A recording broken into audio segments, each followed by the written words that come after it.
Oi, galera! Bom, nesse bloco nós vamos abordar o tópico nacionalidade, tá? Um tópico muito cobrado no concurso público, onde nós vamos até dar ênfase também ao assunto extradição no seu contexto, passo a passo, para dar uma lembrada nesse tópico, misturando os dois conceitos como cai no concurso.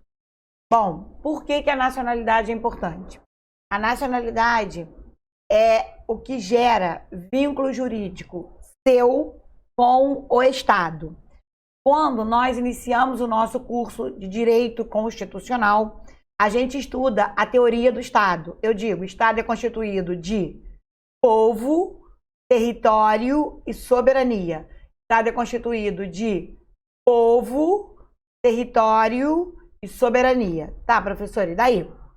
Povo é quem tem a nacionalidade daquele Estado. Então, por isso que a Constituição de 88, ela tem um capítulo no artigo 12, dedicado à nacionalidade, haja vista que ele gera vínculo jurídico com o Estado. É a partir desse momento que você realiza direitos políticos. Você pode votar e ser votado, além de outros direitos, como, por exemplo, existem cargos que só são ocupados por brasileiros natos. Então, entendam que a nacionalidade gera o vínculo jurídico com o Estado e também lhe dá direitos e deveres. Ok, prof? Nós vamos estudar nesse capítulo a possibilidade de termos brasileiros natos. No português, a palavra natos significa também nascidos. Originariamente nasceu naquele território. Portanto, sem decorar, mas com lógica jurídica, o brasileiro nato é aquele que é nascido naquele território. Portanto, se é o nascido, ele nasceu ali, o brasileiro nato, ele adquire a nacionalidade de forma originária. Ele nasceu naquele território e, portanto, ele tem a nacionalidade daquele território. Para vocês colocarem na cabeça, porque saber conceito é uma coisa, agora realmente entender se você bate com a cabeça no chão porque nasceu naquele lugar, você tem vínculo com aquele lugar pelo critério solo, bateu com a cabeça no chão. Isso é para decorar, eu tenho que criar técnica. Por isso que nós vamos aprender ius soli. Ius, em latim, significa direito. Soli, solo. Bateu com a cabeça no chão, adquire a nacionalidade daquele país. Por exemplo, o Brasil é assim, os Estados Unidos é assim. Ius soli. Ius soli. Bateu com a cabeça no chão, adquire a nacionalidade daquele país. Então, o nato, o cara que, por exemplo, a gente diz brasileiro nato, porque ele nasceu no Brasil. Forma originária, não nasceu em outro lugar. Então, o nato é a forma originária pelo nascimento. Diferente do brasileiro naturalizado. O brasileiro naturalizado é aquele que, depois de ter uma nacionalidade, faz a opção por outra nacionalidade, adquire depois. Então, isso não se decora. Nato, forma originária. Naturalizado, forma secundária. Nato, forma originária. Naturalizado, forma secundária, porque adquire depois. Ok. Então, nós vamos estudar que a pessoa, ela tem essa condição de nato por dois critérios. Então, eu dei o exemplo para vocês em primeiro entenderem o que é forma originária e forma secundária. Mas a pessoa pode ser brasileira nata ou brasileiro nato por dois critérios. Nós vamos aprender esses critérios. Ius soli, direito ao solo. Ius soli, direito ao solo. Ius sanguinis, direito ao sangue. Tá, prof, daí? Daí que o ius soli nasceu naquele território, adquire a nacionalidade daquele território. Exemplo, Brasil e Estados Unidos. Ius sanguíneo, você adquire a nacionalidade, direito ao sangue. Direito ao sangue. Por filiação, por ascendência. Você nasceu filhos Você é filho, perdão, daqueles pais. Você é filho daquela geração. Então, a relação é pelo sangue, direito pelo sangue. Então, o cara pode ser nato pelo critério ius soli, ius sanguinis. Ius soli, ius sanguinis. E como naturalizado vem depois, é uma decisão da pessoa. Brasileiro nato, forma originária, naturalizado, forma secundária. Beleza. Vamos ao nosso quadrinho para registrar isso tudo para ficar no seu neurônio, ok? Seguinte, o brasileiro nato é a forma originária, como eu havia dito, porque nato é nascido, só pode ser forma originária, e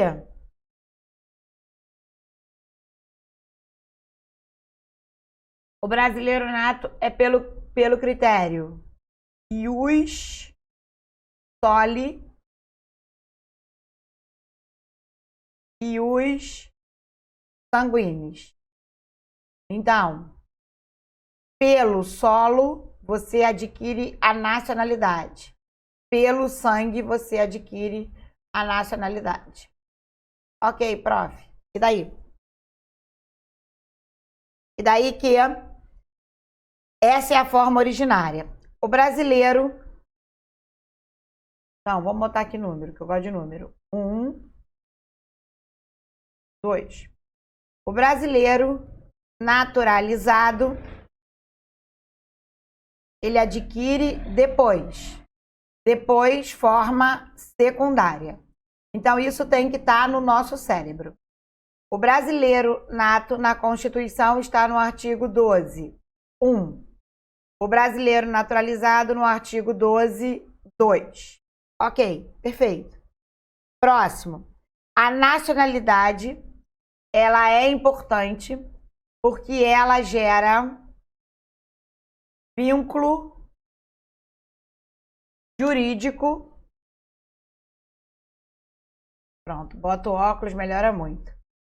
Vínculo jurídico com o Estado, dando a você direitos, deveres, garantias.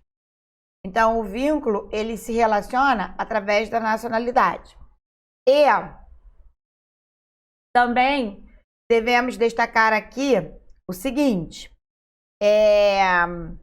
a nacionalidade, ela, no artigo 14, parágrafo 2º, o texto literalmente diz: estrangeiro. Eu quero falar só dele, não quero falar do conscrito não, hein? Os estrangeiros não podem votar,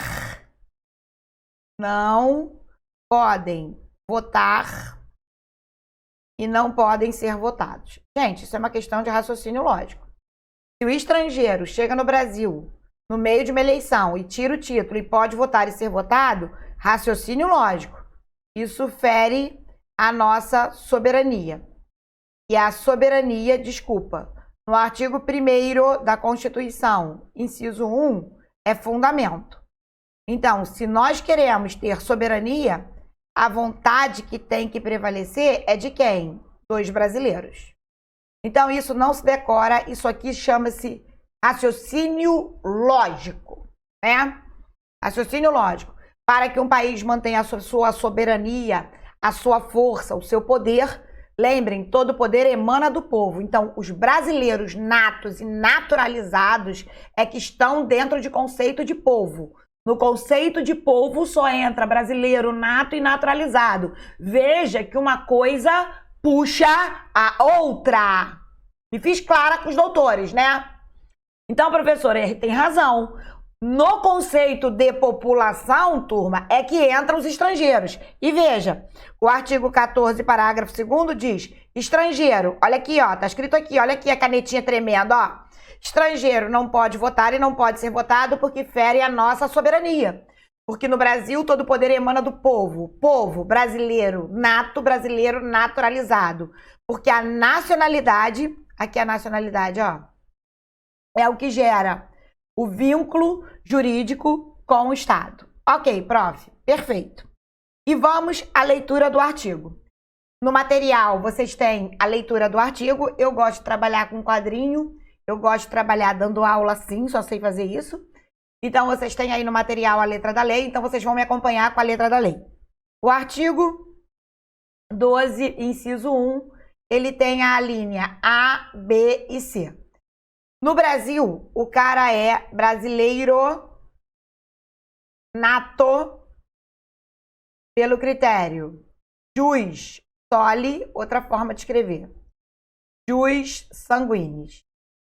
Ok, prof. Daí. E daí que eu vou agora explicar esses detalhes. E eu vou traduzir o que está escrito na linha A, B e C, e você está com a letra da lei na mão. Então, acompanhando a professora com a letra da lei para entender a aula. E a professora vai dar, como ela dá, vida à aula. Ok? Então, o cara é brasileiro nato pelo critério solo ou pelo critério sangue. O critério solo está na linha A, o critério sangue na linha B e C. Então, já separei. Ok, beleza. Então, vou começar pela linha A. Ridículo, não tem muito o que falar. O nascido no Brasil só pode ser brasileiro porque bateu com a cabeça no chão. Solo brasileiro. Então, olha para mim. Olha pra mim. Olha pra mim. Dá até música. Ok, se liga na parada. Se o cara nasce em Cascavel, nasce no Rio de Janeiro, São Paulo, Brasília, Maranhão, Itaguaí, Xerém, Paciência, ou onde você quiser.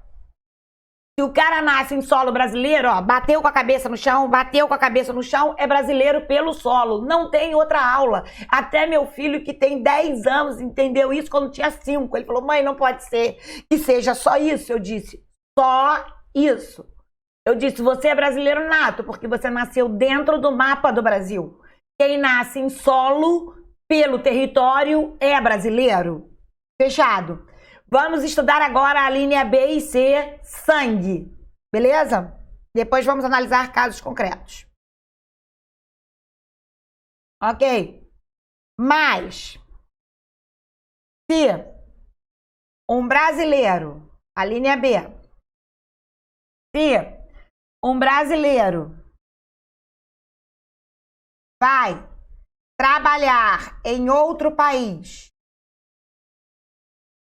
por interesse do governo brasileiro, a serviço do governo, então não é a serviço de uma empresa privada. Vou repetir, hein? Não é a serviço de uma empresa privada, como diz a banca de concurso. Se eu, Ana, vou trabalhar na Espanha por meu interesse, o interesse é meu, teoria do dane-se. Mas se eu vou para a Espanha pelo interesse do Brasil, debaixo dos meus pés eu levo o Brasil. Entenda isso, para vocês conseguirem fazer a conexão de ideias. Mas como ele está nascendo na Espanha, eu estou lá na Espanha, em caráter representativo, só para vocês entenderem e não confundirem critérios. Tem gente que fala, a senhora está dizendo que é pelo ius soli? Não, eu estou dizendo o seguinte, quando alguém viaja representando o seu governo, ele está lá em caráter o quê? Representativo. Ele não está lá porque quer, ele está lá a trabalho. Tá, prof? Daí? E daí, que nesse caso, se a criança nasce na Espanha e a Ana está na Espanha a serviço do governo, a criança é brasileira. Ah, prof, e como que essa criança tem esse direito? Ué, essa criança tem esse direito porque nasceu na Espanha, o pai dela está lá a serviço do governo brasileiro, então a criança vai ter a nacionalidade brasileira. Mas como está na Espanha, o critério não é solo. Toda vez que brasileiro nasce no exterior, sempre na questão o critério é sangue, porque o solo é outro raciocínio lógico e eu percebo daqui espiritualmente que vocês falaram, ela tem razão. A linha B. A linha C. Na linha C, presta atenção, hein? O cara mora no exterior, e lá nasce o filho dele. Ok, então ele tá lá porque quer. Na linha C, ele está lá porque quer. Na linha B, está representando o governo. E na C, está lá porque quer. Se ele está lá porque quer, a linha C diz que o pai tem, o direito de registrar quando a criança nasce. A criança não fala, né? Bebê só chora. Então, o bebê nasceu, o pai vai no consulado brasileiro, registra a criança. É obrigatório? Não, óbvio que não. Mas se o pai não registra no momento que a criança nasce, vou repetir, mas se o pai não registra no momento que a criança nasce, vem a segunda forma dentro da linha C. Porque aí passa a ser direito personalíssimo. Segunda forma, tudo na linha C. Quando a criança completa mais de 18 anos e ela tem capacidade civil, e quando a criança decide residir no Brasil, ela pode fazer opção por ser filho de brasileiro pela nacionalidade brasileira. Então, veja, são 3 possibilidades para o brasileiro nato, ok? 3 possibilidades. A linha A, nascido no Brasil, é brasileiro pelo solo. A linha B, nascido em outro país, quando o pai está a serviço do governo. Ele vai ser brasileiro pelo critério jus soli, certo?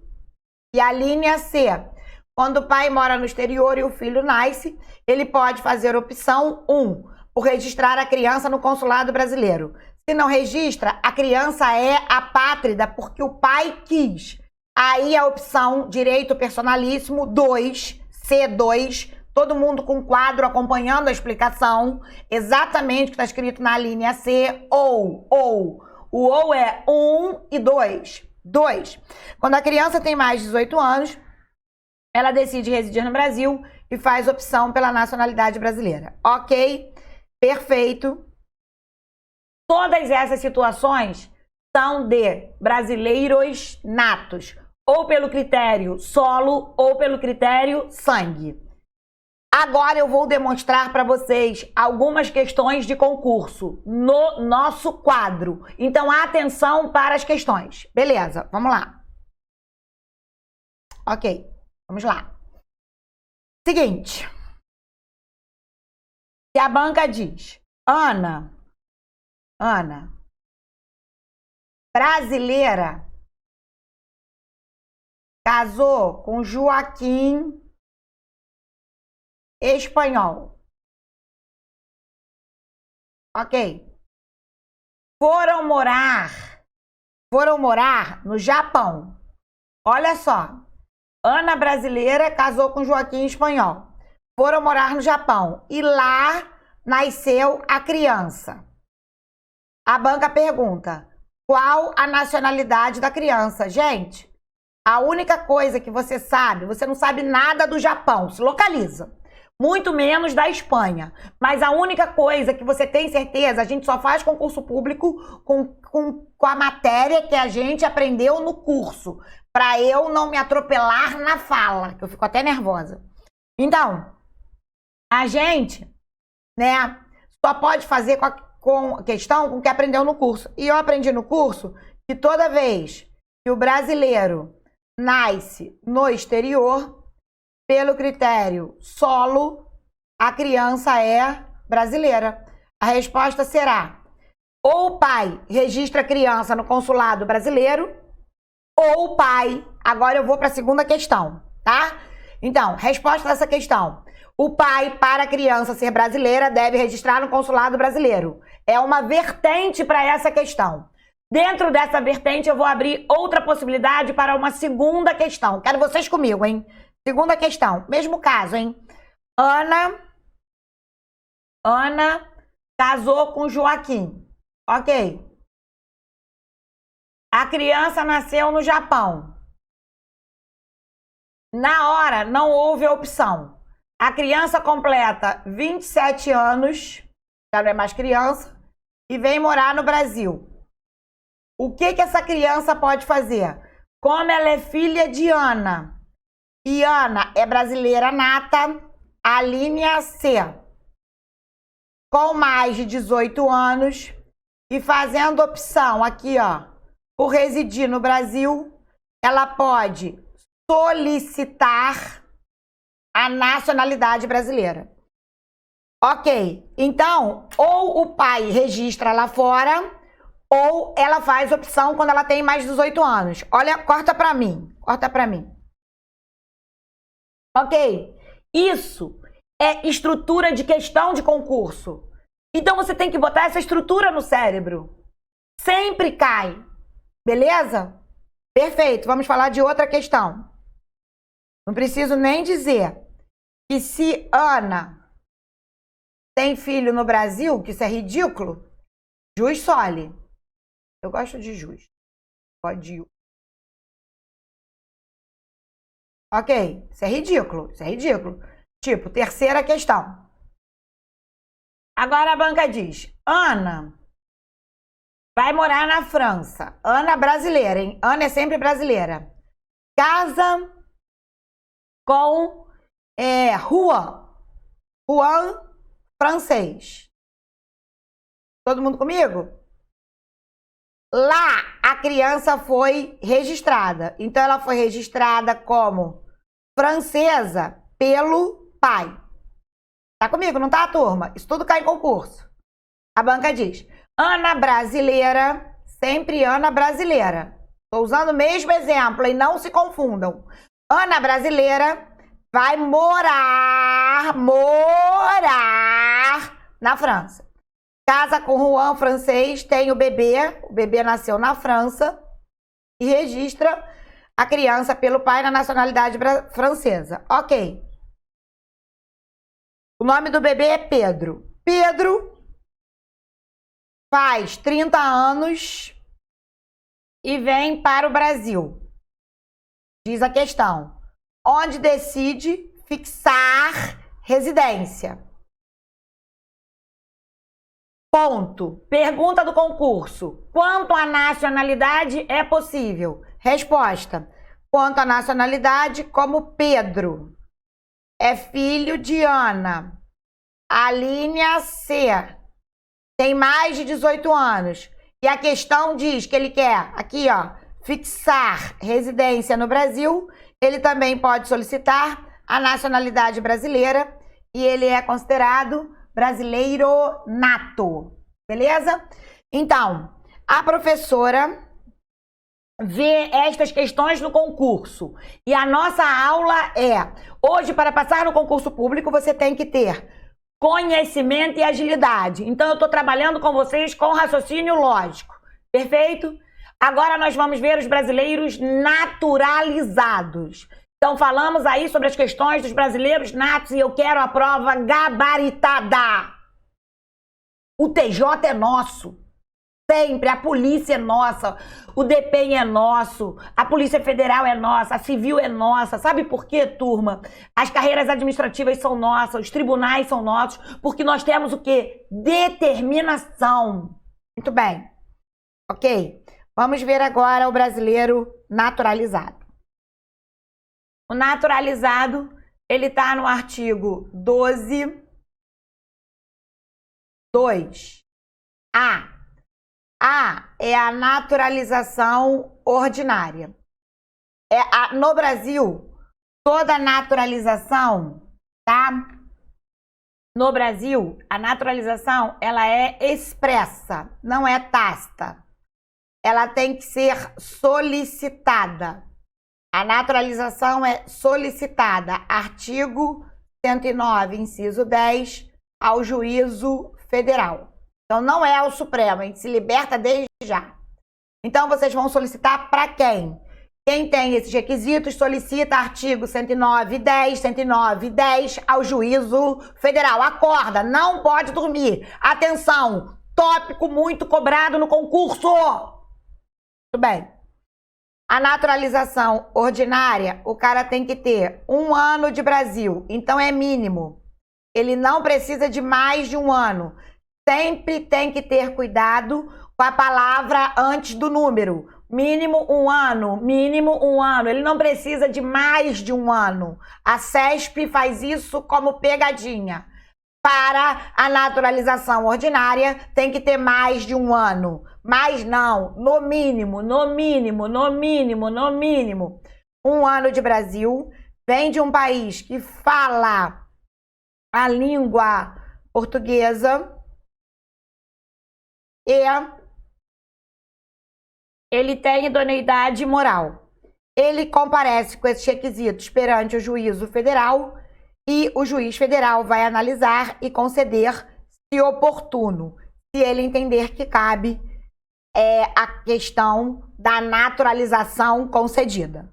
Então, no mínimo 1 ano de Brasil, olha para o quadro, fala a língua portuguesa, são 7 países, salvo engano, da África, colonizados por Portugal. Isso vem de fator histórico. Lembrem que o Brasil foi colonizado por Portugal, por isso essa estrutura está no texto. Então, são os países da África que foram colonizados por Portugal e falam português. Então, eles vêm de um país tipo Timor-Leste, São Tomás e Príncipe, que falam a língua portuguesa, vêm para o Brasil, perante o juízo federal, preenche os requisitos e ele vai decidir a concessão. Próxima situação, letra B, que é a naturalização extraordinária.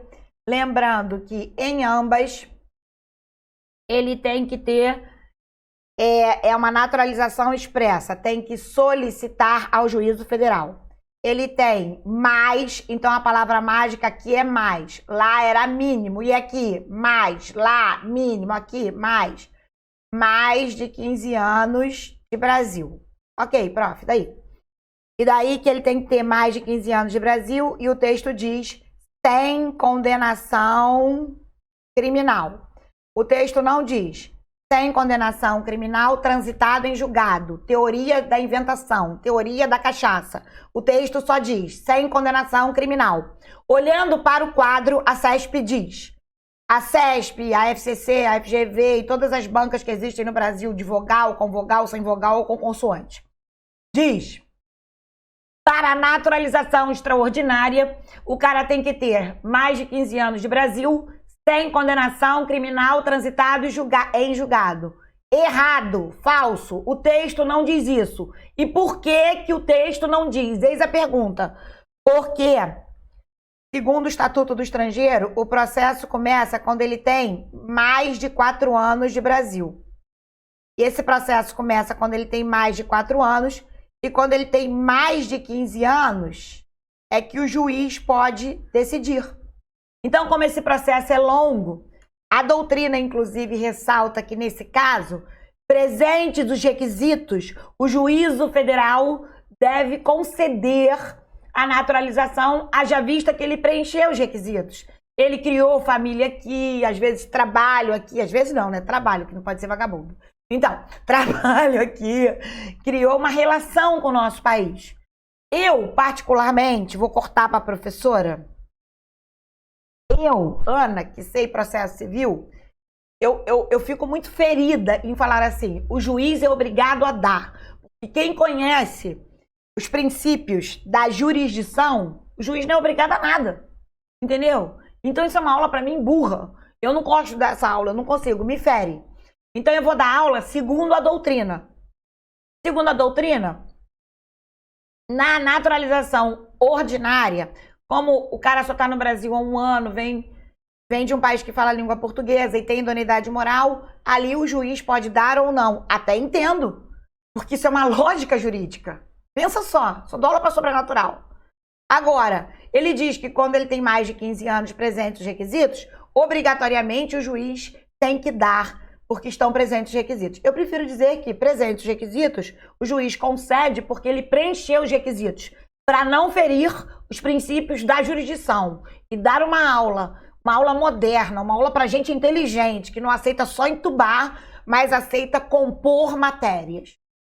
Então, há uma tendência maior nessa obrigatoriedade, haja vista que é muito tempo de processo, porque o processo começa com mais de 4 anos e se confirma com mais de 15 anos. Beleza? Bom, alguns detalhes que eu preciso chamar a atenção dos doutores. Uns detalhes rápido. Na naturalização ordinária, ele tem que ter, no mínimo, 1 ano. Na extraordinária, ele tem que ter mais de 15. Essa palavra é vital para o concurso. Primeira coisa que eu chamo atenção para a questão. Então, atenção aqui nos detalhes. E nós vamos ver a questão do português. O português não se torna brasileiro. O português, como está no Brasil e o Brasil foi colonizado por Portugal, entre Brasil e Portugal existe uma relação de reciprocidade. E esse tema a gente vai inserir no próximo bloco com algumas questões misturando estes conceitos. Voltamos já!